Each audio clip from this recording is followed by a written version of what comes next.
meeting open to the public at this stage. We've gone live, so I want to welcome you all to the 69th meeting of the Committee for Justice and advise everybody that the meeting will be recorded and broadcast throughout Parliament buildings and online.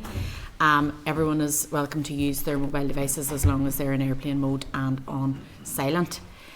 And attendees can connect to Wi-Fi as I'm sure you all are.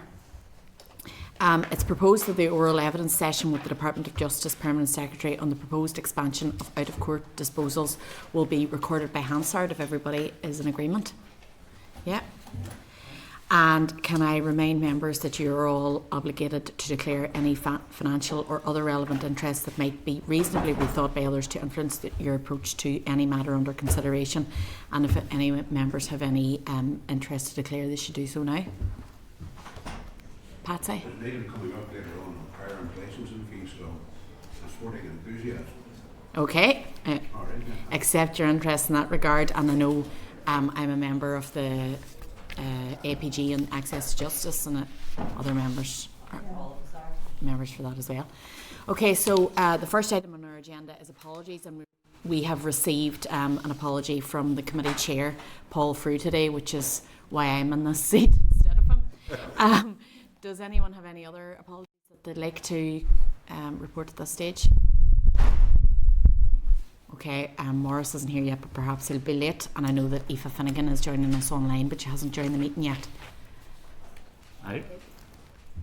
Morris hasn't been well this week, so maybe we'll record his apologies. Okay, we'll record Morris as an apology as well, and I'm sure if the situation changes we can reflect that accordingly. So then the second item on our agenda is the draft minutes, and can I inform you all that the draft minutes of the meeting held on Thursday the 19th of March are at pages 5 to 118 of the meeting pack, and can members indicate if they're content that the minutes are a true reflection of the proceedings, or if there's anything that you would like to correct on those. Everybody's sassy galore. So on that basis I can sign the meeting minutes of the last meeting. And then the third item on our agenda is matters raising. Does anyone have anything that they wish to raise at this stage? No? That's brilliant. And so then we can move on to agenda item 4, which is a presentation from the Permanent Secretary on out-of-court disposals. So members, you'll find information on this from pages 120 to 247 of the meeting pack, and you should go there for the relevant papers.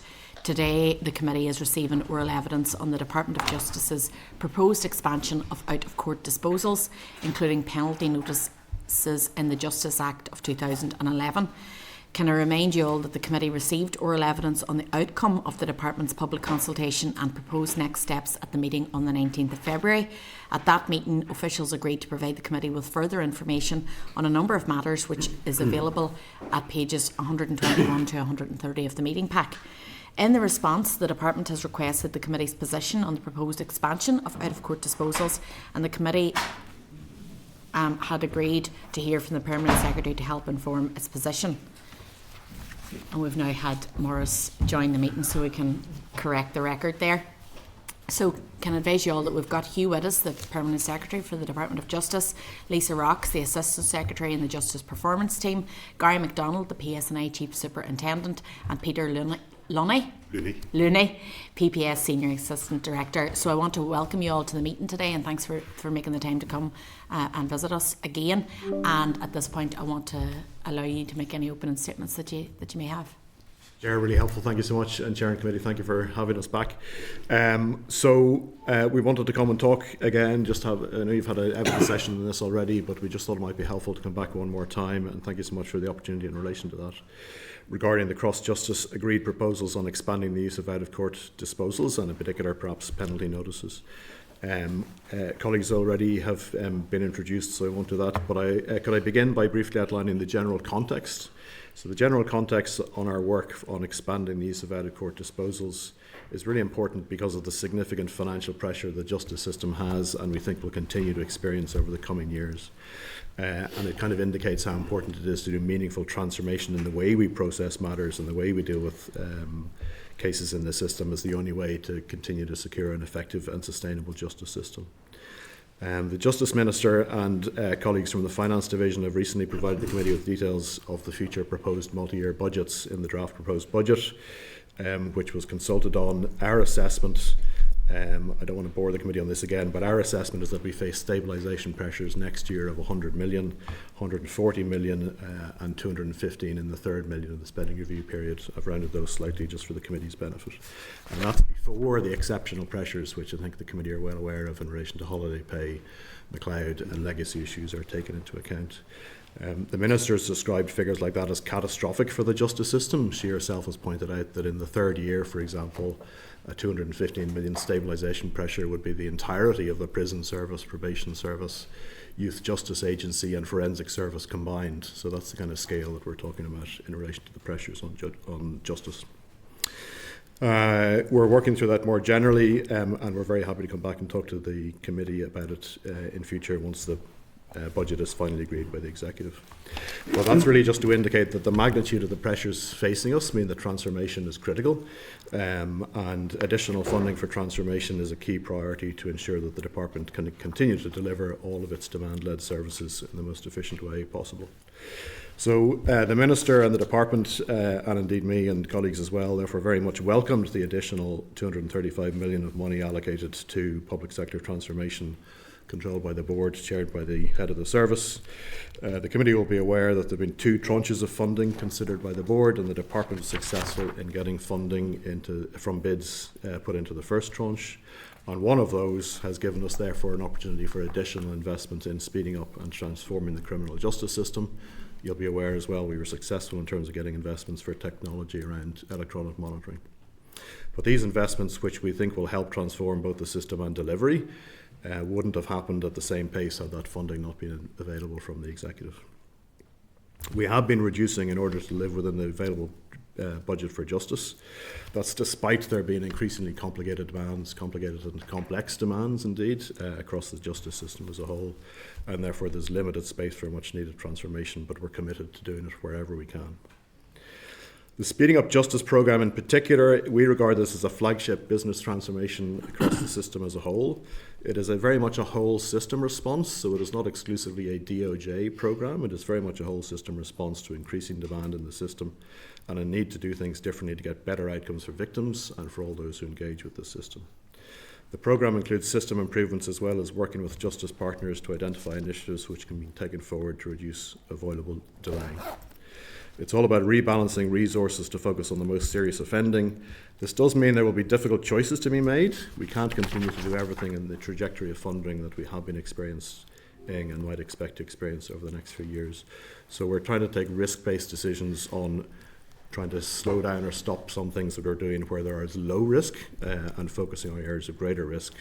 And in relation to the material here today, therefore, trying to focus on more serious types of offending and make sure we can proportionately get more effort into those, and where there's less serious types of offending that we have a proportionate but therefore lower investment response to those as well.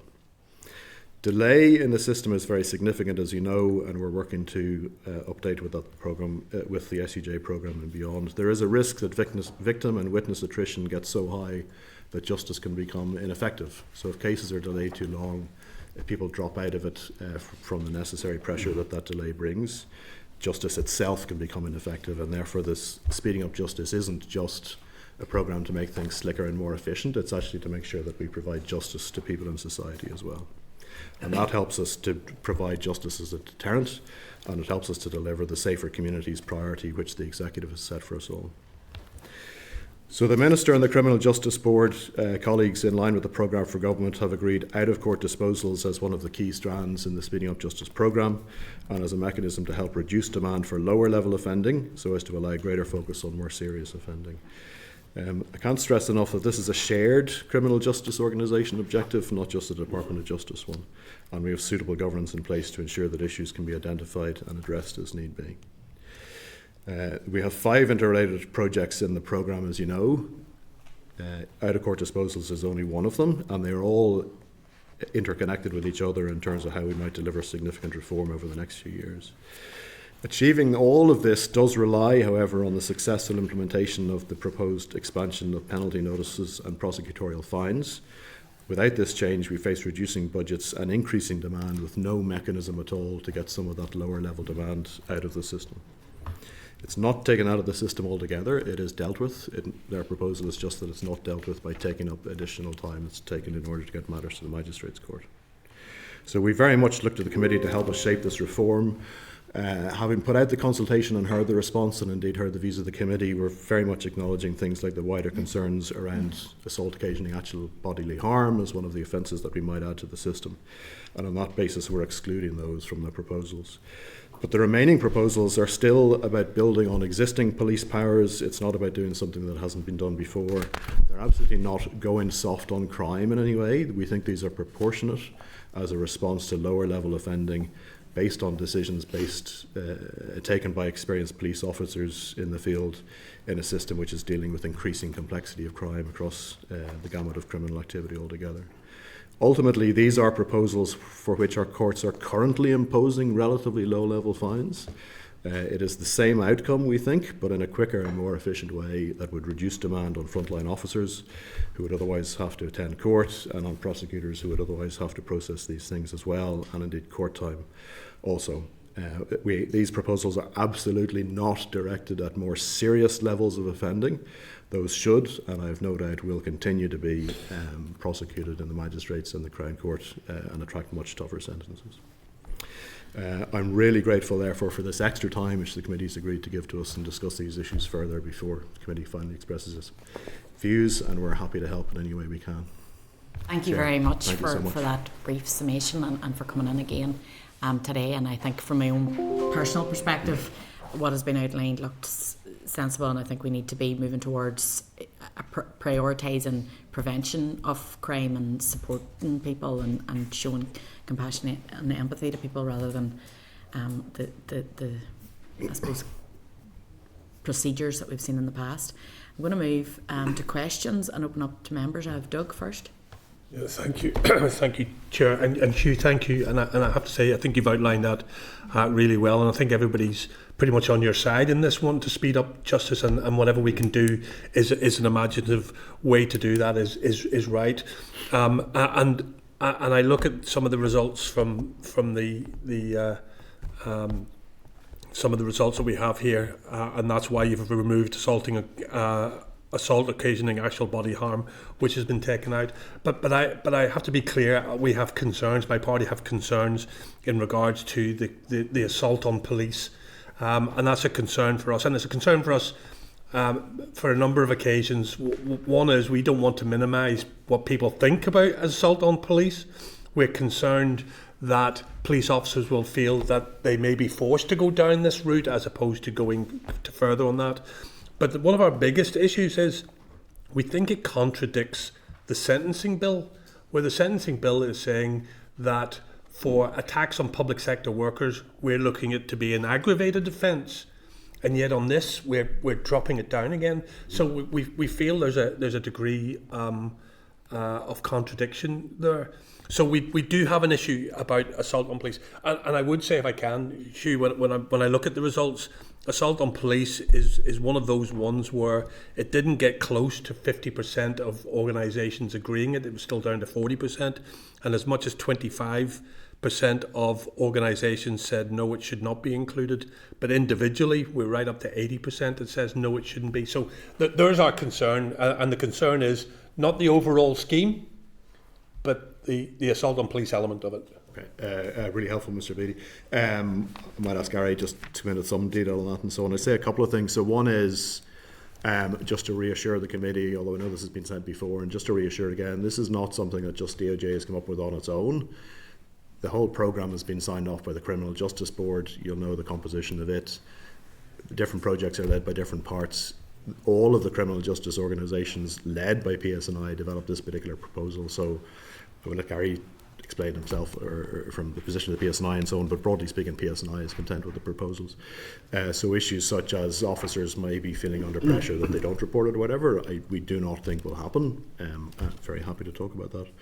In relation to the sentencing bill, so we're very firm that people who are providing a frontline service if there's an assault or some kind of attack there, that needs to be given additional seriousness, and that is exactly what is going on in the sentencing bill. But that doesn't. That is not in any way in contradiction with the fact that in any offending in a particular kind of crime, there will always be the very lowest level of offending, even if there might be aggravating factors heaped on top for the most serious level. So we think that there are always going to be forms of, for example, common assault, which might be committed in relation to a frontline worker, where there will be an aggravating sentence in relation to that at the top end, but there might still be very, very low levels of assault committed at the bottom.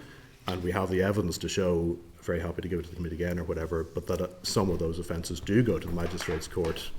Some of them do attract very low levels of fine at considerable expense and difficulty and process and time and delay and trauma to victims, etc., which is necessary in order to get it into the court. And we think that even those cases can be dealt with by a fine. But could I invite Gary just to offer the PSI perspective? Thank you. And obviously, Doug, we've talked about this before. I suppose from a policing perspective, again, I go back to some of the key messages around our proposal around assault on police, and that is that it's an additional tool in the toolkit. I think I referred to it before. We already do it at the community resolution notice level, and this is one step up. So it is the additional toolkit. It is not sort of replacing one for the other. We're probably only talking around 20% of the demand for assault on police that will be dealt with by way of either a community resolution notice or a penalty notice for disorder, because that's ultimately everything else that's going to court is getting convicted, and there's potential sentences and sort of higher penalties. It's that 20% that's attracting currently that sort of £150 monetary only penalty that's our kind of target audience here, target demand. And I suppose really from a frontline policing perspective, we have engaged with our frontline, we have engaged with the Federation. They are supportive in principle around this because they have consulted with the membership. And what they have said is that they would like to be involved in the writing of the operational guidance around it. And that will probably focus around the thresholding of injuries. So from I think I said before, I'm a police officer of experience in terms of frontline policing. I don't want to do anything that undermines the Federation's campaign in terms of let them protect. I don't want to do anything that undermines the messaging around how unacceptable it is to assault a police officer in the course of their duties. But the fact is there probably is a number of offences that go undetected and unreported because police officers on the ground are probably going, it's just not worth it in terms of potentially creating a prosecution file. And it is that lower level. It might be, where there's no or low level injury. It could be a push during an arrest. It could, there's other examples of empty plastic bottles being fired at or being thrown at a police officer. And of course, it is in that common assault arena where there's not actual violence or battery that needs to occur. So that is the space that we're in, and that's what I mean in terms of that additional toolkit. So in those proportionate offences, we can create the guidance that makes it, where there is significant injury, serious injury, where the officer who has been injured or assaulted wants to prosecute. Well, that can happen. So I suppose that's what I would say in reassurance around some of those really good points that you make. And the other thing I would say as well, in terms of just checking our decision making, in terms of that quality assurance piece, where we have the PPS that will come in around our community resolution notices, for example. I see that happening with penalty notices. So decisions around disposals with penalty notices, PPS coming in to check our decision making, dip sampling some of that just to make sure it is consistent. I think that this is something that our frontline officers it's not new. They're used to exercising discretion in these cases. As I said, it is already a community resolution notice offence, and we are quite sort of relaxed that we can deal with this. In terms of just I suppose really having the trust in officers to be able to deal with it in terms of an appropriate disposal in appropriate cases. Yeah, Gary, thanks, and Hugh, thanks. And look, I take comfort in what you're saying. I'll be honest with you, I do, and particularly when the Federation are going to be helping be part of the design of this. So I take comfort on this. One of my concerns, if I'm really honest, is confidence within the public as well. For the public to understand what we're doing here, I think is a real concern, because like I said before, we're literally saying to them in the sentencing bill, attack on frontline workers and we're going to come down harder on you.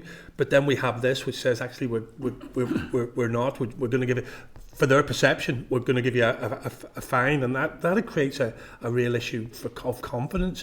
And then you're absolutely right, Gary, when you talk about the Let Them Protect campaign, and they'll say, look, we see that Let Them Protect campaign, but now they're saying is don't worry about assaults on us because this is perception. Don't worry about it. We'll just give a fine for it. So that's my concern. And how do you build in that understanding for the people? Because if the people don't have confidence in it, then we'll have trouble. Can I make a couple of points? It's a really valid concern. Totally agree with it. One is there are many factors that affect confidence. One of them, for example, is delay.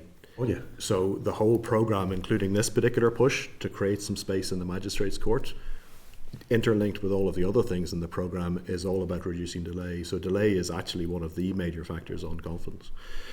So that's one point. And the more that we can get into out-of-court disposals while still providing fairness and for victims, etc., can only help with confidence. So I appreciate the contrary point. The other one is I don't think it's beyond us to collectively communicate and put some attention into communicating exactly what the difference is. So at the very serious end, you're never going to get a penalty notice. We have strict guidelines on this. The department issues them, the PSNI follow it up.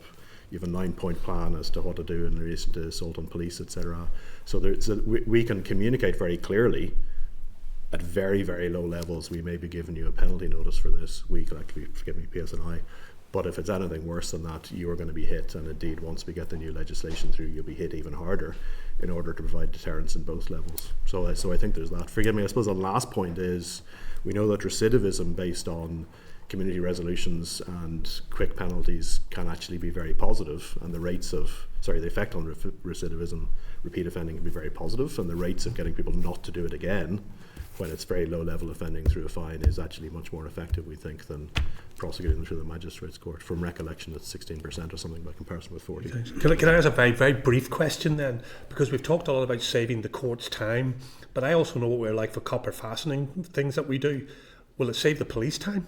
Or will us copper fastening it mean that actually the police officer is the one that ends up taking up all the time to deal with not just writing the notice, but all of the follow-up action that goes with it? Yeah, so it will save police time because I suppose in terms of dealing with the investigation and dealing with the penalty notice is less bureaucratic than, say, for example, creating a full prosecution file, which then of course has to be created by our frontline officers, built by our case management teams, and then obviously submitted to the PPS for decision. So it will create time or time savings for officers as well. But again, I go back to the point in terms of the officer who's assaulted the investigating officer. It's up to them. If they feel it's appropriate, they can proceed with that. For comparison, I'm sure the committee is aware of the no file decision pilot. Oh yeah. So we've saved 4,000 hours, police hours out of that already, isn't it? And nothing's gone to PPS, so it saves that amount of time in PPS as well. But forgive me, Lisa has some figures specifically on this. These proposals. Yeah, so the proposals for these 5 offences, a sort of a broad estimation is for the 5 offences it could save up to 925 police days and then 185 days from PPS time, and that's not taking account of then the time that would be taken in the magistrates' court handling out the monetary penalties. It's really useful, actually. Thank you, Chair. If it helps, the grouping of 5 offences is something like 5% of all magistrates' court proceedings. So again, and I appreciate the committee might not be happy with all the proposals, but if you take them collectively together, that means we can clear out 5% of those cases, which again makes capacity in the magistrates' court, which allows, and forgive me, is much less time for both police colleagues and PSNI colleagues in relation to it. Thank you, Chair. Brian? Okay, thank you, Deputy Chair, Acting Chair. Thank you for your attendance today. I think we will all agree on the need to speed up justice. It speaks for itself, and to ensure that justice is being delivered.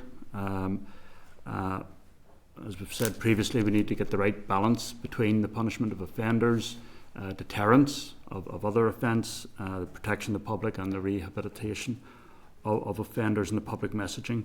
So similar to Doug, we have in the DUP have serious concerns on the matter of assaults on police. We also think it runs counter to the new offence in the sentencing bill of attacks on assaulting public workers, and the police are very much public workers and in the front line in difficult circumstances. So on that, can you explain what currently happens? So if someone is charged with resisting arrest and they're being arrested and they resist that physically, when does that count as assault? Is that, and what happens? And are there circumstances in which what could be called an assault on police is dealt with differently without actually going to court? Is there already some discretion Yes. and an outcome other than just being dismissed as no file? You know? Yeah. So at the minute, I'll take that last point first. Then, in terms of existing disposals for assault on police outside of the court, we do have one in the community resolution notice, and that assault on police is within the criteria for a CRN. But ultimately, what that means is it'll go onto a police record for a year. And you'll maybe get a verbal apology from the defendant to the police officer, and that's it. And then anything beyond the community resolution notice, then we're looking into the realms of a file to the PPS, which may or may end up with a caution, for example, as well. There's always the option for that. But there's just nothing in between. And I think what the penalty notice does is it kind of fills that gap somewhat, in that you're going beyond a mere apology. You could issue the penalty notice, which we're going for I think the highest level at £150, which I think is sort of consistent with the monetary penalties that are issued at the Magistrates Court for those cases that result in a monetary penalty only. So we're getting the sort of same result sooner. And that feels, I think, in terms of penalty notice, it just feels a little bit more sufficient than what we are in terms of community resolution notice in those appropriate cases. In terms of the assault versus resisting, I mean, every circumstance is different. Resisting is an offence in and of itself where there is any sort of resistance to a police officer conducting their duties, as an assault would speak more of an assault in terms of an actual battery, or where an officer apprehends immediate unlawful violence. And sometimes they go hand in hand. So in many cases you get an instance where there is an assault, an obstruction, and a resisting. In those sorts of cases, that will go to for prosecution, because there's many different offences involved in that particular incident. This is the one-off, lower end, not significant injury, no previous offending, and we think in the grand scheme of things, as a proportionate way, considering all the circumstances, including the views of the officer, do we really want to create a prosecution file and take this case to court, or is it more proportionate to issue a penalty notice where they get that £150 fine and 28 days to pay it? And we just feel that it would be a really useful tool to fill that gap. And again, previous comments apply in terms of where there is more injury, or it is perhaps a repeat offender, we'd be seeking to prosecute those cases every day, and we'll continue to do that. Sorry, and just I suppose to reiterate on the point about the savings, that in a case like that, we estimate that it's saving 5 hours of a police officer's time, so it could be spent on frontline duties rather than on file build. And obviously there will be levels of assault which would not be dealt with even if this did go through, if they're more serious assaults. Yeah, absolutely, and that's the piece where the Federation have, if you like, supported the proposal, and I've engaged directly with them.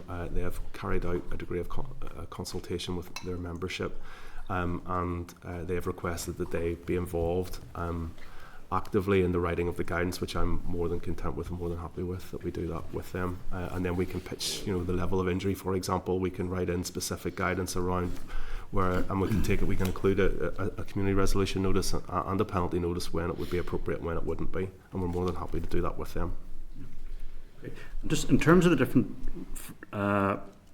phrases that are used, so out of court disposals, what all is covered by that? It includes, are penalty notices the same as on the spot fines, or is an on the spot fine a type of penalty notice?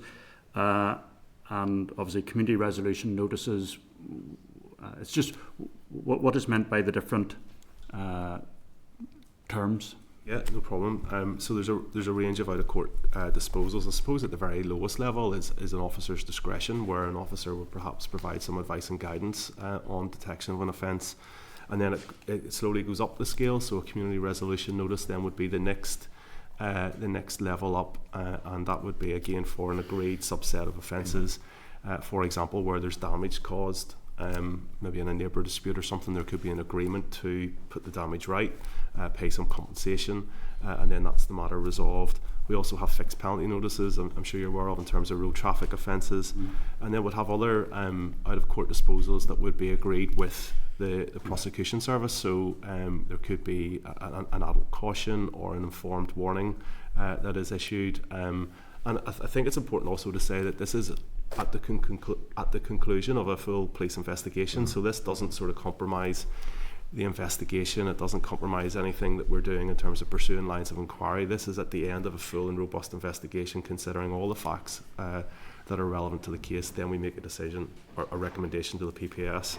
So the PPS could direct adult cautions, informed warnings, and then there's a whole suite in terms of juvenile offenders as well, in terms of the youth justice system, which is a kind of separate system, but there's obviously informed warnings.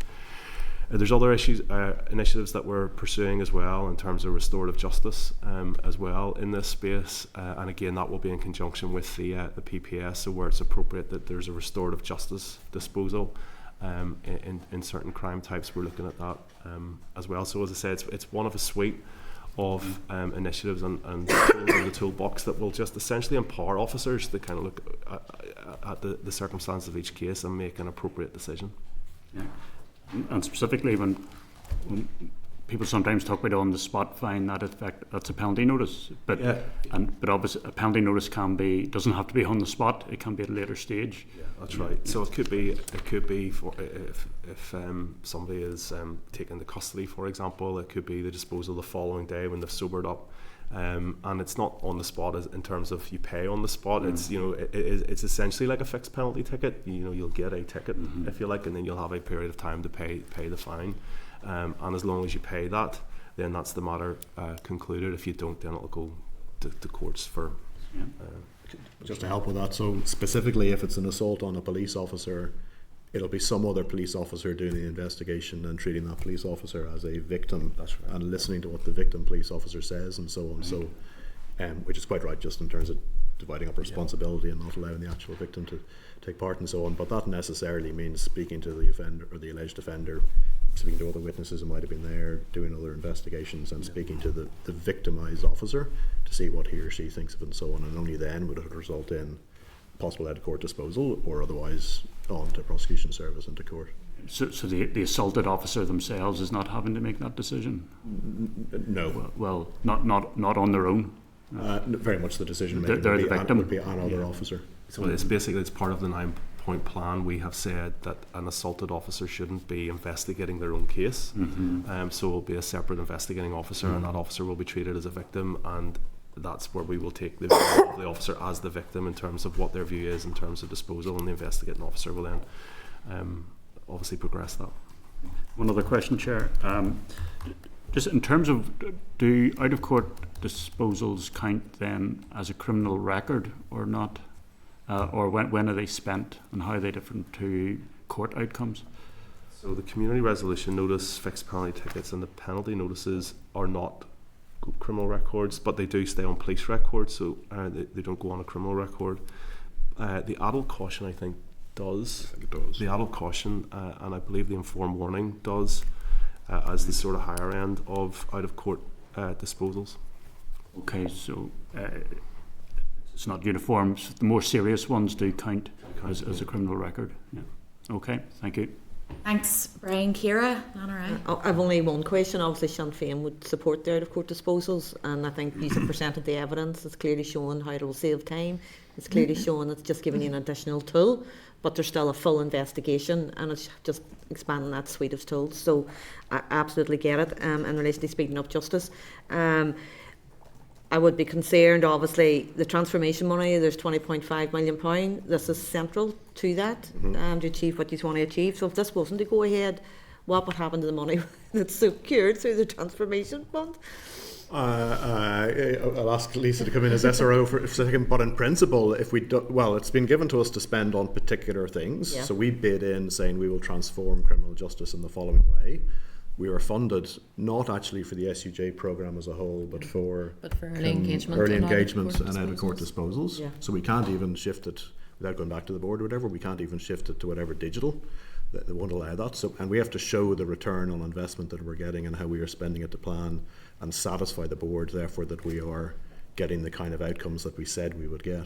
So if we are investing in ways, and we will help deliver the out of court disposals stream of this and so on. But if we can't get the right level of number of cases out of the magistrate court, then it slows down what we can do with the rest of the programme as well. And if we can't actually spend the money wisely on the things that the board has agreed to spend, we are in principle required to return it to the board through DOF, I think, and then it can be reallocated to other activities as well. Yes. Lisa? And it would have a knock-on effect on the wider programme then, so we wouldn't have the capacity to look at things like the remit of the Magistrates Court, so we wouldn't have freed up that capacity, so we could try to focus the resources in the Crown Court for the more serious offences. But yes, in terms of funding, there's very limited flexibility. That would be a concern, and obviously we would, Sinn Féin would like to see this continue. We want to speed up justice. You successfully secured that money, and it's a competitive fund across all departments, and it's critical that it is invested in. And given that there's a shared agreement within the criminal justice partners, including the Victims Commissioner and stuff, I would very much hope that it does continue. And I think it's just common sense. It's not going to affect investigations. It's just given additional tools and suite and options based on the evidence that is presented. So it's just that's all for me. Thank you. Very supportive. But forgive me, I suppose I would say PS&I have proven you're very good at transformation. PPS does transformation all the time as well, and the department has driven a lot of transformation over the last 15 years since it was created, so we can do it. On ones like this where it necessarily requires legislation, we're very grateful for your interest and support and so on, but ultimately we'd encourage you to think of the programme as a whole. Appreciate, for example, Mr. Beattie's point and Mr. Kingston's point, specific offences going into this category can be concerning. We'll try and reassure you as much as can on that, but as you take your decision, I would encourage everybody to remember the greater prize, which is speeding up the criminal justice system as a whole, rather than focusing on the individual offence. Thank you. Yep. Thanks very much, Chair. Could I ask just back to the methodology of how you quantify the responses and what weight you attach to the responses? Like, say, for example, Doug referred to the assault on police, 40% said yes. That could be 4 out of 10, whereas the 80% who said no could be 80 out of 100. I want to find out just what weight is attached to those responses, and if you had an indication to me, please, where the Police Federation themselves, and amongst that 40% in favour, that would give me a fair indication of something. And then, and likewise, quantifying those figures, you can see it working its way down. There's clearly a big gap between the organisations, whatever those organisations might be, and the public perception in the responses. So what I'm interested here is how or in what way you respond to the public perception or the public response, to quantify those responses, and if any bearing at all was given to what the public were saying as opposed to what maybe professional organisations were saying. Forgive me, just as a basic principle, absolutely. I mean, every response to the consultation is seriously considered and taken into account. We haven't given any weightings to it in the sense that whatever an organisation which is quite experienced in criminal justice gets a bigger mathematical weighting than an individual member of the public. The actual detail of how we conducted the consultation was pretty comprehensive as well. It Lisa? was, yes. So there were 162 replied in total, 135 people and 27 organisations, but they also included, so that's the sort of quantitative element, Yes. but we also considered then the qualitative piece, and each one was considered on its own merits. And in the case of the individual responses, in some cases it looked like perhaps they hadn't understood necessarily the sort of the concept of it. So I think there's an important piece in the sort of public perception when we're introducing this. The victims' organisations were key in that. We had quite a significant response from the victims' organisations, such as NSPCC, Women's Aid, WAVE, just to name a few. So I suppose it's just a long way of saying it was a comprehensive process. My point is just on that, Lisa, where the Police Federation among themselves, which you would expect a representative group such as that, where it deals with assault on police, on their members, that you would expect some input from them. Was there any input from them? They did respond, so I don't have the full details of the response, but I have engaged with them as part of this process. I get that bit, but did they make a formal response in favour? Yeah. That's what I'm trying to get at. I'm looking for the list. Now, look, I don't exactly need it today. I'm just wanting to know, because you would have thought a key issue such as this affecting their members, you would expect that to be the case. then I'm not talking about the process, I'm talking about the impact or the due weight that is given as an outcome to change. In other words, was anything changed as a result of that very significant 80% or 63% from the public? I suppose, just back to your previous point, just because I do have it on the list, the Police Federation did respond as part of the public consultation. But in terms of did we change some of the proposals, yes, we did. I'd probably be trying to track back in terms of there were other proposals, I think, around, for example, inchoate offences and things like that. So those were ruled out. Some of the people put forward another list of about 32 offences from memory. But because we hadn't got sufficient policy work, so for example, if we come here to present those proposals, we wouldn't have done sufficiently policy work to bring it forward. Just get it clearly, so you said the Police Federation responded. Was that in favour? I would need to check the detail, but I was as sure Gary we says, can get there's back about that. Yeah. Then I asked this Forgive me if I- sorry, go ahead. Sorry, Hugh. Mr. McGowan, Chair, if you're content. But forgive me, as well as their formal response, which we'll dig out and get some detail of it from you, they were engaged as we developed the process. So there was a working group.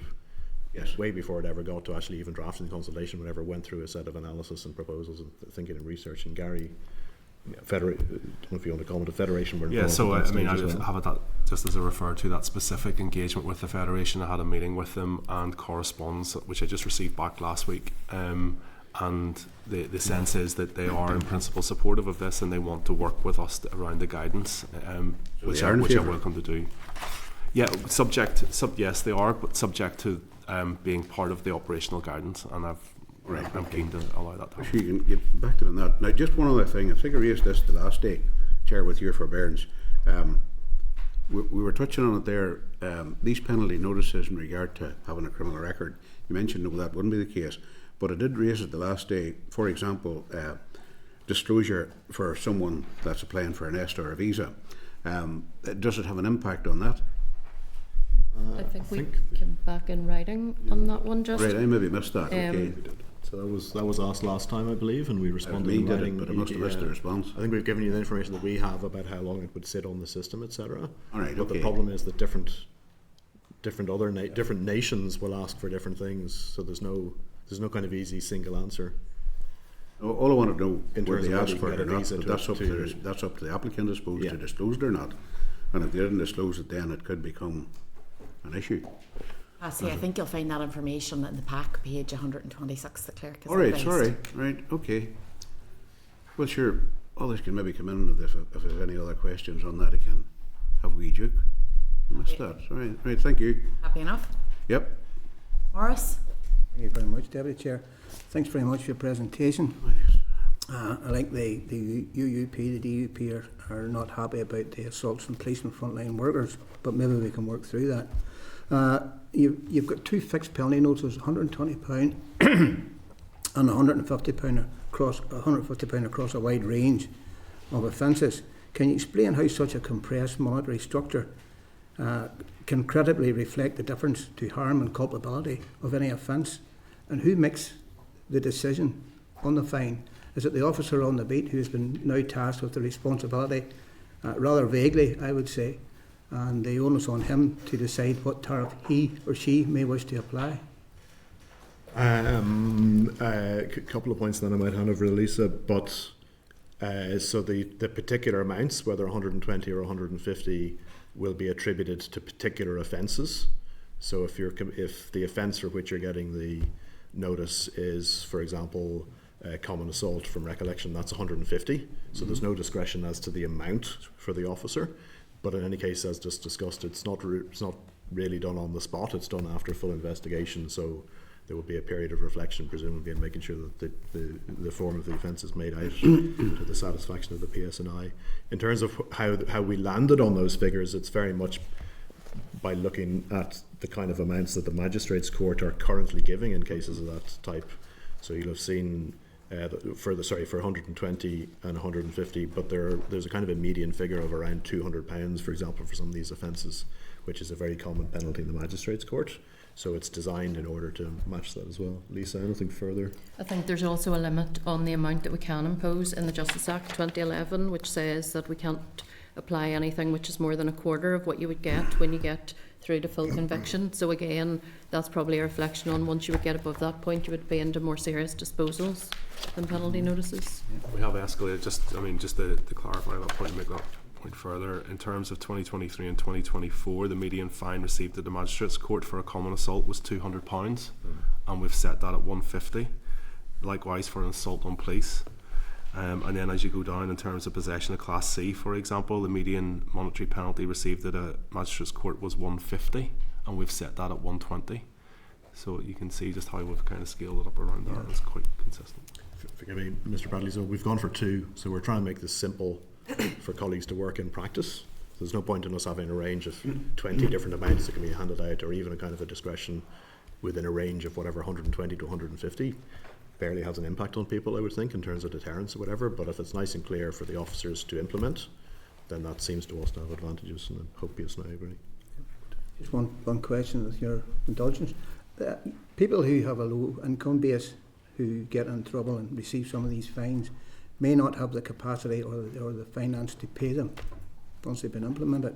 Do you see them heading back to the courts in an instance like that there, thereby negating the whole purpose?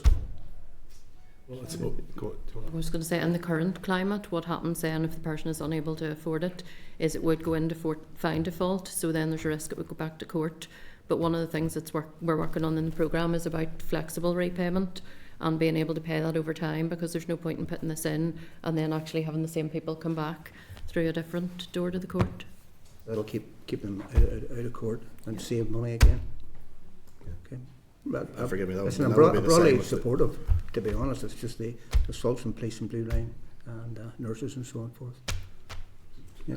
I think the Minister would absolutely share that concern. I'm sure everybody does. But the point, our point, and really what I'm hoping to get across here today is, in order to make the whole programme succeed to the maximum possible, we need to get as much low-level offending, even if it's in a crime type which can also encompass very high-level offending. We totally accept that. You can go to the crime court for assault on police, but in principle we think there's merit to try and reduce the amount going through the Magistrates Court for very low-level assaults on police and common assault through the mechanism we've just discussed. Thank you. You Deputy Chair. Morris. Brian, are you looking in for a very brief? Yeah, no, I'll make it point? brief. It might be a larger question, but just if the offender disputes their guilt, what then happens? Is there an appeal mechanism, or can they require that it goes to court? You elect not to pay the amount specified in the notice, and then it goes on, and the matter is referred off to PS, or to PSNI will refer it on to PPS, who will decide what to do. Yeah, so if you decline the notice, then it'll just go down the summons route. So it's not like Lisa was saying, where you haven't paid it and it gets increased by 50%, registered as fine. It would actually go down as a fresh summons and would be treated as a fresh criminal prosecution. And there could be a higher sanction then at the end. There could be. Yeah. So that's the risk they take for not taking the opportunity. Yeah. Okay. Thank you. Okay. Gary's already made the point. Forgive me. So 200 if it's kind of the median level. But we're pitching it at 150. There is a bit of jeopardy there for the individual. Mm-hmm. Okay.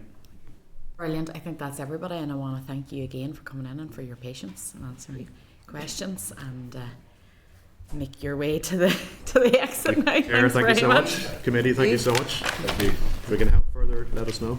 Yeah, of course. Tell them to get out. Make your way to the exit. And committee, I'm genuinely grateful for the extra time to try and set across the importance of the programme.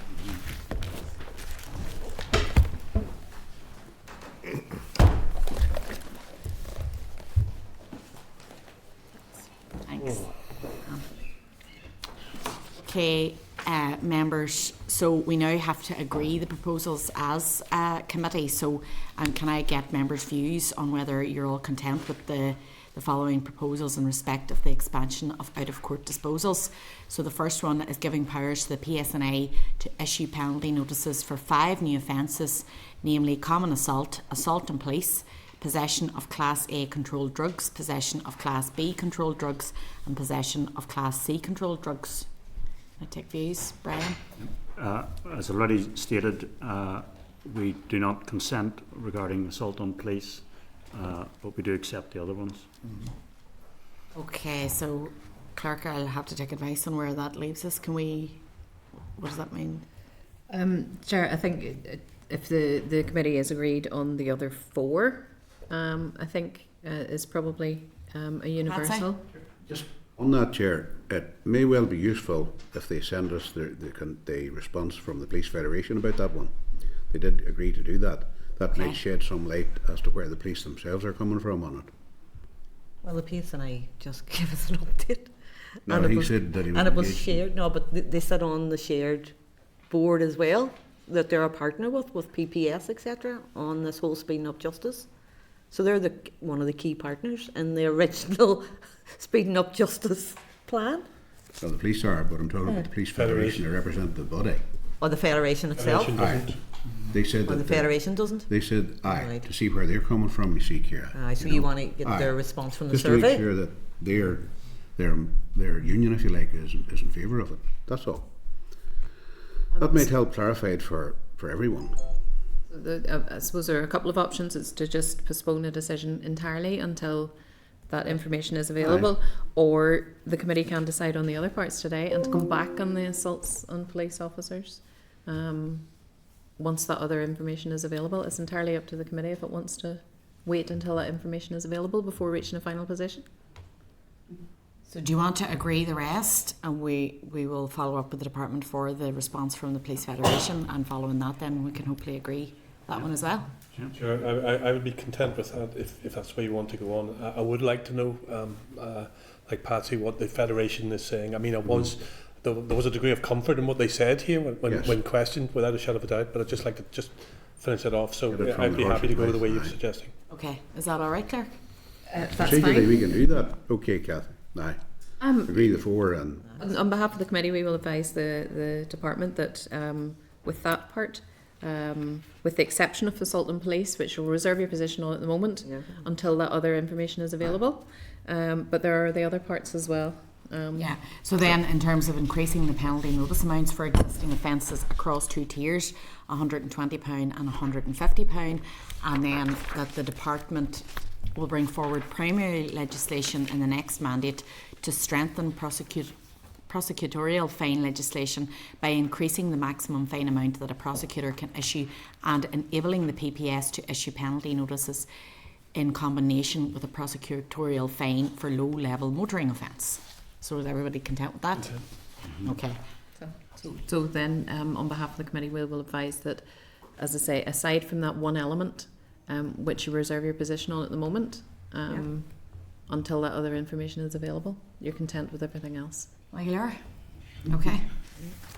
So, members, we can then move on to agenda item 5, which is written papers regarding the Justice Bill. So can I direct you to pages 249 to 273 of the meeting pack, which contains a memorandum prepared by the Legal Services Office. The memorandum is a summary of the advice already received by the committee in briefings from Legal Services on the human rights considerations of the Justice Bill. It does not constitute legal advice, so the intention is that it can be made publicly available. Can I advise you that this memorandum only considers the Justice Bill as introduced, and a separate memorandum that addresses the departmental amendments provided to the committee during committee stage will be provided in due course by Legal Services. If you're content that this paper is published on the committee's website? Yeah, happy days. And then 5.2, can I refer you to page 3 of the table pack, which is an offer from the Bar of the North to provide written or oral evidence on new clause 27A relating to taxation reform that the Minister intends to bring by way of amendment at consideration stage. Can I take members' views on whether you want to hear from the Bar on this matter? Yeah. I think it would be important. Yes. Yes, so can we advise that we are? And can I take your views on whether you wish to seek the views of the Law Society on the proposed amendment? Yes. Yes, as well. Okay. So now we're going to move on to the consideration of the draft report, and this is agenda item number 6. Can I remind you that at last week's meeting, following completion of the clause-by-clause scrutiny of the Justice Bill, members were advised that the committee team would prepare a draft committee report on the bill for consideration and agreement at today's meeting. You'll find a copy of the draft report was emailed to you yesterday morning, and it can be found at pages 5 to 211 of the tabled pack. Any typos or formatting errors in the report will be amended at proofing stage before it is circulated to all MLAs and published on the committee webpage. If members have noted any typos, it would be helpful if they emailed the committee team directly the details of those after the meeting rather than through the course of our consideration here today. Have members any proposed amendments to the draft report? I take your silence as agreement. Okay, so we're going to have a question on the executive summary, which will be put at the end when the rest of the report has been agreed. So can I refer you all firstly to the title page, contents page and committee membership and powers page. Are members content that the title page, contents page and powers and membership page stand part of the report? Content, yeah. Yes. The list of abbreviations and acronyms used in the report. Can I refer you to the list of abbreviations and acronyms used in the report at page 9 of the table pack? Are members content that the list of abbreviations and acronyms used in the report stand part of the report? Content, yeah. Can I refer you to the introduction, which includes sections on pre-introductory scrutiny, the Justice Bill and the committee approach at paragraphs 15 to 37? And are members content that the introduction at paragraphs 15 to 37 stand part of the report? Content, yeah. Can I refer you to the considerations of the provisions of the bill at paragraphs 38 to 244, which covers parts 1 to 5 of the bill as introduced? Are members content that the considerations of the provisions of the bill at paragraphs 38 to 244 stand part of the report? Content, yeah. Consideration of planned ministerial amendments. Can I refer you to paragraphs 245 to 319 of the report, which detail the committee's consideration of the planned ministerial amendments to the bill? Are members content that the consideration of planned ministerial amendments section of the report at paragraphs 245 to 319 stand part of the report? Yeah. Content. Yeah. Consideration of other matters not in the bill. Can I refer you to paragraphs 320 to 349 of the report, which detail the committee's consideration of other related matters not included in the bill? Are members content that the consideration of other matters not in the bill section of the report at paragraphs 320 to 349 stand part of the report? Clause by clause scrutiny of the bill. Can I refer you to paragraphs 350 to 442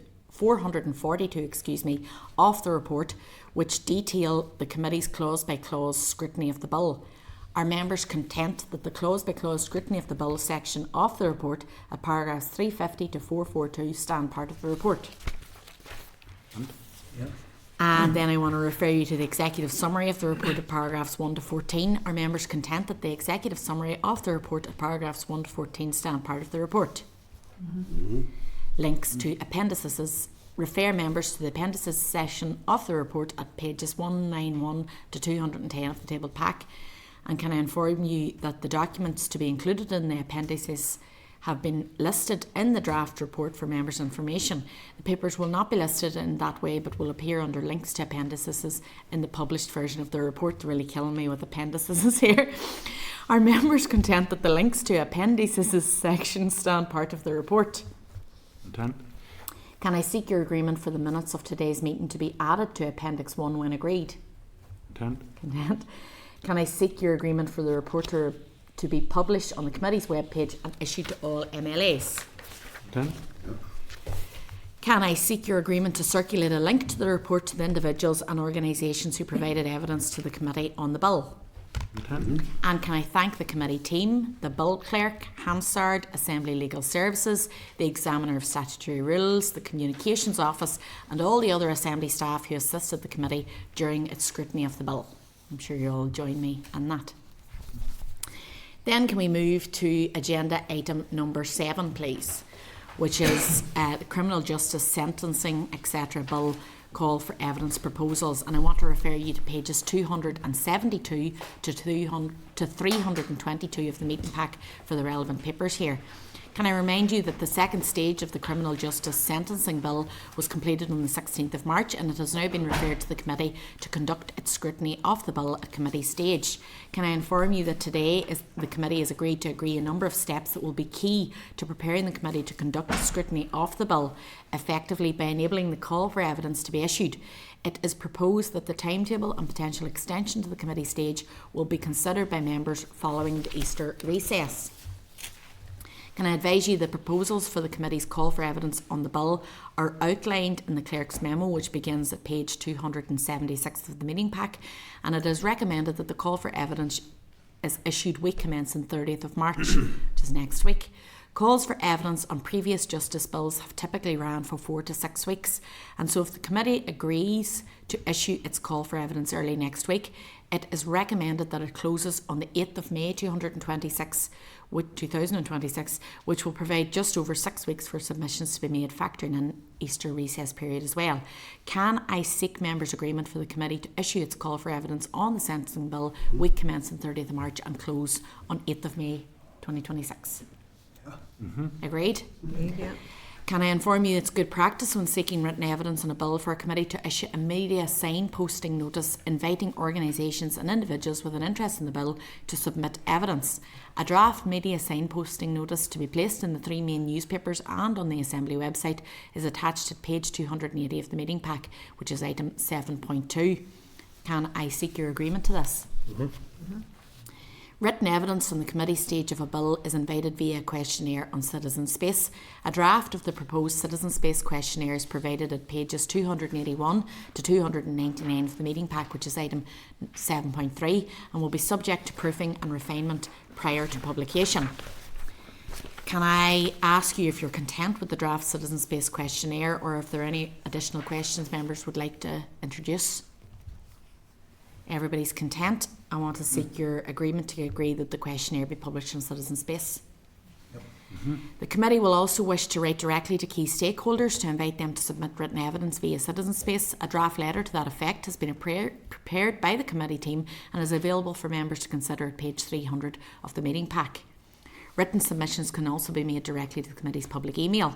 Members will also wish to consider the draft list of stakeholders and expert witnesses prepared by the Assembly's Research and Information Service at page 301 to 315 of the meeting pack, item 7.5, as well as an updated stakeholder list prepared by the committee team at pages 316 to 322 of the meeting pack, which includes a number of stakeholders who were not included in the list prepared by RAISE but who have provided submissions on a number of previous bills. If you're content with the draft letter inviting written evidence from key stakeholders, as well as key stakeholders to be invited to provide evidence, let me know now. Brian? So just on that, so in the RAISE paper, are those are groups who we'll be writing to, inviting them to attend committee? Yeah. Sorry, Chair. No, they will be invited in the first instance to submit written evidence, and then after Easter we will bring plans back to start looking at potential oral sessions. But the committee might also want to wait until the end of the written evidence gathering to actually take stock and then see who it wants to hear from as well. Yeah, just I don't think we could manage that number, in oral evidence. Either in the RAISE paper, and is the second list, is that a standard list for bills? It's a standard Justice Committee list, yeah, and it's sort of been it is, and it's sort of been developed over the years, Chair, with who the committee has heard from before or who would have been key stakeholders to consult with before. So it's generally it's a simple email that gets issued to all justice stakeholders, and if they wish to respond then they can, but it's just to try and cover as many as possible. So at this stage, are we sending the same letter to both lists, effectively asking them if they want to submit written response, and then we'll decide about oral evidence in due course? Yes, there might be now, there are likely to be some key stakeholders that the committee will want to hear from anyway, and can actually start to make arrangements to go ahead and hear from them. And I'm thinking of people like the Bar and the Law Society, who you generally would hear from anyway on bills. So you could progress those anyway, and then think about other organisations once the written evidence date is closed. Okay, thank you. So, Ciara? Could I just note, obviously, in relation to evidence, and I'm conscious of 7.7 in particular, in the letter from Pauline Duddy regarding Jasmine's Law. If we could ensure, obviously, I'll declare an interest that I'm aware of Pauline Duddy, her mum, and the loss of her daughter, and their campaign for those involved in the supply of drugs to vulnerable people and those under 18. So I would be very keen that they would be added to a list when you're seeking out for written evidence. Okay. That's okay, yeah, go on to that. So, And then follow up. can I advise you the committee normally produces social media posts raising awareness of calls for evidence to be published in the committee and the Assembly social media channels to publicise the call for evidence.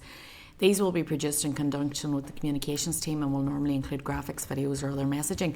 Can I seek your agreement that committee staff and communications team will make necessary social media posts to support the call for evidence? Can I inform you that the chair of the committee has recorded some remarks providing an overview of the bill and inviting contributions to the call for evidence, which will also be posted in the Assembly and committee social media channels, and inform you that as part of the commitment to being open and transparent in the scrutiny of the sentencing bill, the committee will wish to agree to publish all bill related documents and evidence received on the committee webpage, including correspondence that was received before the committee stage began. Is everybody content with that, publishing all bill related documents on the website? Yeah, thank you guys.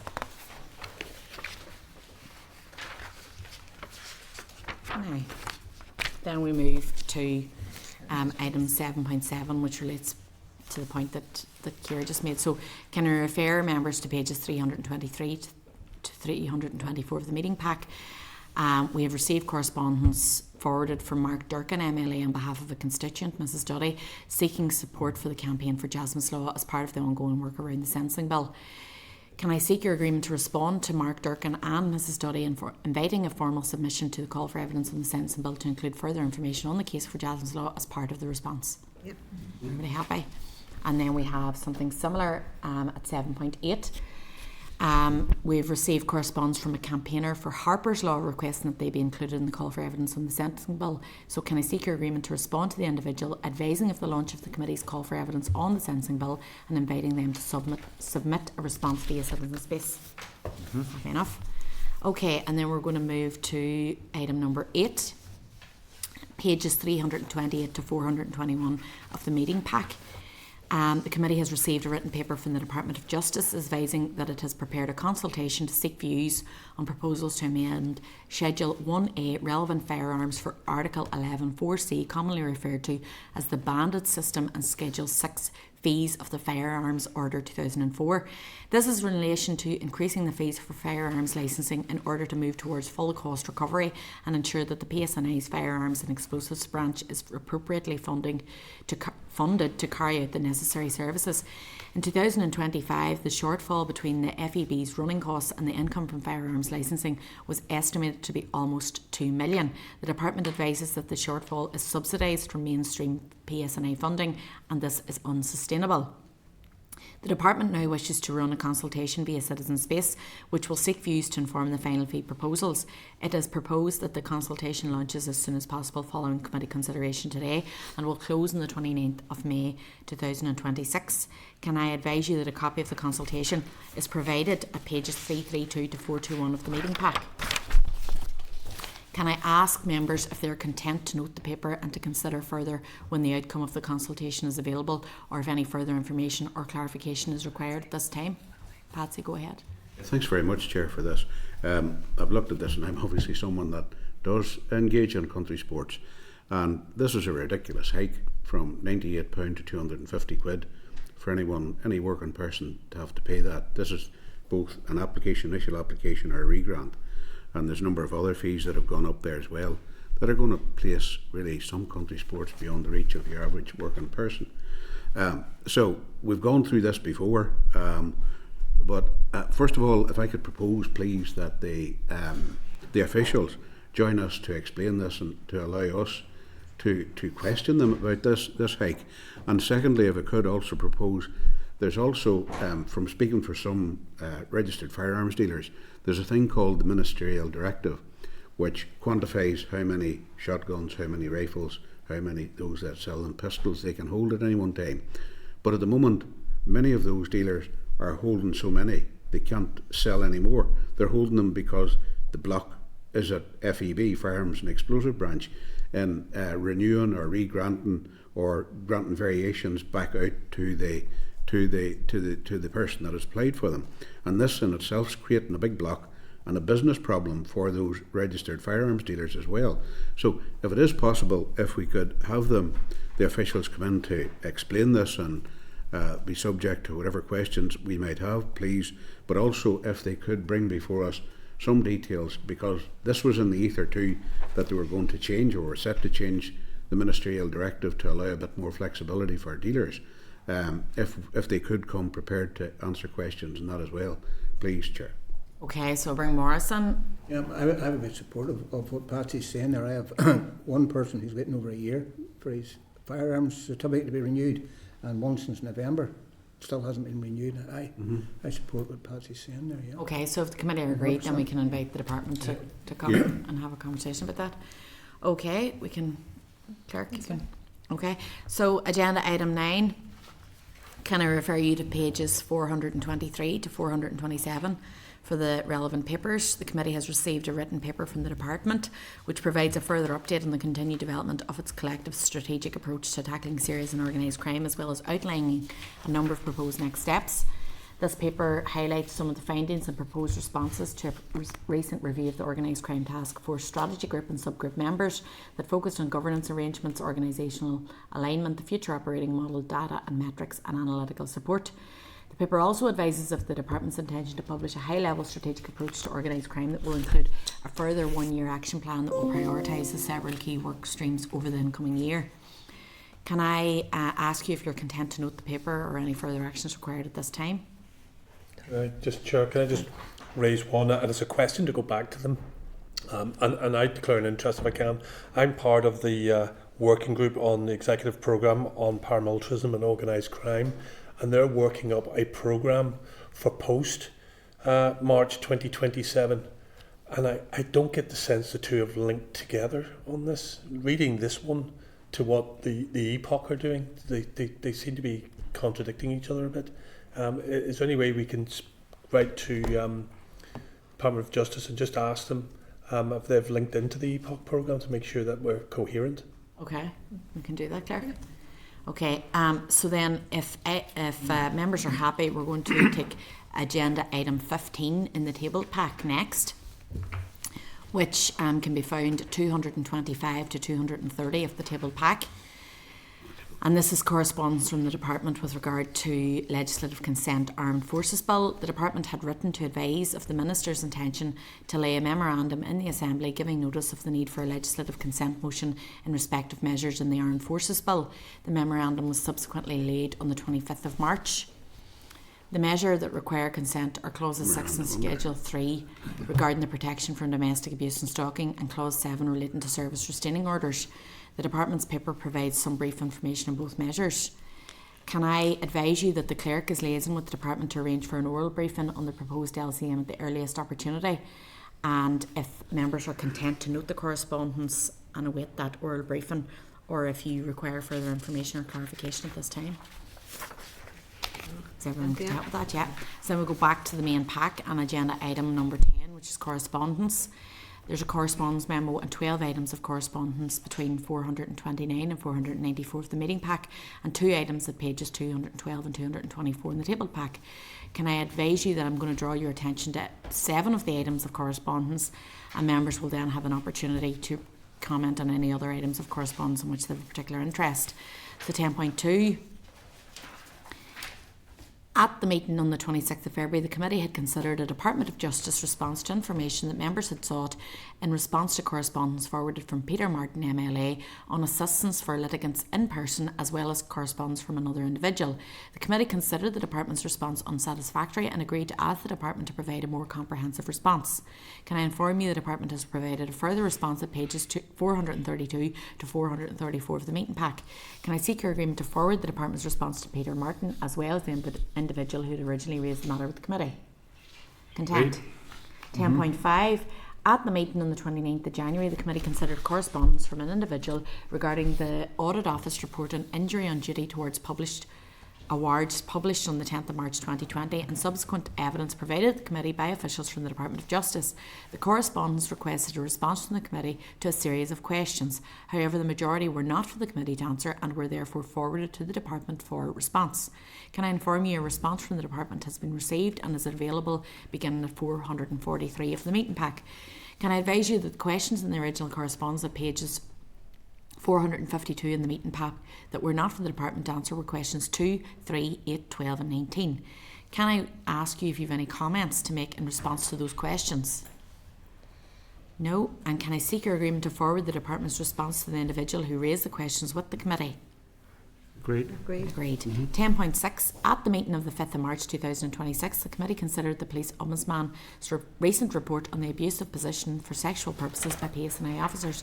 Members agreed to write to the Policing Board, the Chief Constable and Minister of Justice to ask for their responses to the report, as well as for an update on any actions that these organisations have or intend to take in response to the report's findings. Can I advise members that since the pack was issued, the response from the department has been received and the response from the PSNI is due back within the next few days? Can I suggest that the members consider the responses together at the next committee meeting? Agreed. 10.8. The committee has received further correspondence from an individual in relation to pre-release testing prior to tariff expiry date. The individual has forwarded to the committee a letter that they have received from the Justice Minister which advises of the proposal to appoint an independent expert panel to review the current pre-release testing framework. Can I inform you that the individual has raised concerns about the appropriateness of the department being the arbitrator of the level of independence of the panel members for a review of this importance and is asking that the Justice Committee scrutinise both the independence of the panel and the terms of reference? Can I seek your agreement to ask the department for information on the proposed review, including who will be undertaking the review and whether the terms of reference have been finalised or if a draft can be provided to the committee? Doug? Just a quick one, Chair. Again, declaring interest. I've met and know the family very well, and I've been dealing with them on this issue, and I am supportive of what you propose. Was outcome? No bother. 10.9. Can I inform you that the committee has received correspondence from the founder of ThinkTech Limited requesting an opportunity to make both a written submission and a presentation to the Justice Committee on the matter of covert digital support provision for victims of coercive control? Can I seek your agreement to request a written briefing in the first instance? Agreed. Yep. 10.11, 10.12. Can I inform you that the committee has received further correspondence from an individual on PSNI injury and duty statutory guidance? The committee has agreed to forward previous correspondence to the Policing Board for a response, and members agreed at last week's meeting to forward the Policing Board's response that included guidelines for medical professional assessing cases to the individual. Can I inform you that the individual's latest correspondence raises several additional questions on the content of the guidelines, as well as the update from the Policing Board that the guidelines have been removed from public access following legal advice? Can I seek your agreement to forward the latest correspondence to the Policing Board for response? Agreed. And can I inform you that a further email was received this morning from the website that the guidance had been published again and has asked the committee to consider concerns around transparency, decision making and the basis upon which the guidance was removed and subsequently restored. So can I seek agreement to ask the NIPB for comment on those matters? Agreed. Can I inform you that the individual has also written to the committee separately to request a copy of the training materials provided the Committee for Justice in relation to the training of selected medical practitioners under the Police Service Injury on Duty framework? Can I seek your agreement that the committee team will check over the Easter recess period whether the committee holds the papers referred to in their correspondence? And can I ask members if you're content to note the other items of correspondence as set out in the correspondence memo in the meeting pack and the 2 additional items in the tabled pack? 10. Could I raise 10.14? Yeah. 10.14, if that's okay. I think that's a really positive report that's come back on the unannounced inspection of McGilligan Prison. And I think it's quite significant to say one of the very best prisons in the United Kingdom. I think last time we had a positive report, I think it was for Hydebank. We had written a letter from the committee to the prison officers and the governor to congratulate them on such a positive report, and if that is something we could do again. Are members happy? Yeah, we can do that, Clerk. Thank you. Okay, then our forward work programme, which is addenda item 11, inform you that the latest draft of the committee's forward work programme can be found at pages 496 to 501. Can I inform you that the first meeting of the committee following Easter recess will take place at the usual time on Thursday the 16th of April, and instead of the research briefing on the sentencing bill as shown in the forward work programme, the committee will instead receive the briefing on the recent raised paper on family courts. Agenda item 12 is chairperson's business, and I don't have any chairperson's business, and I'm not the chairperson. Agenda item 13, any other business? Does anyone have anything else that they want to raise? Right. Just going back to what you said, next meeting will have the raised paper on family courts. So is that with reference to sentencing bill, or is it just, why is that coming up, just out of interest? No, it's part of the committee additional work. We done a planning session. The committee always done planning sessions, so we done a planning session was way back in September time, and we all agreed that that was a key priority that we wanted to look at. So in the first instance, we wanted a raised paper so we can get a full breadth of exactly what's going on in family courts. And just the committee's also agreed to hear from the Commissioner Designate Victims of Crime on the Totally Invisible report. She's not available in April, but I think that will be early May that she'll be coming on that, and it's all related to the committee's priority. Oh, no, it'll be interesting, because it's another whole section of the court system, we probably don't discuss as much. Happy days. So then, agenda item 14, date, time, place of next meeting. Next meeting will be on Thursday the 16th of April 2026 at 2 p.m. in room 30, Parliament Buildings, and I can adjourn the meeting. Well done. Committee Room 30, sound.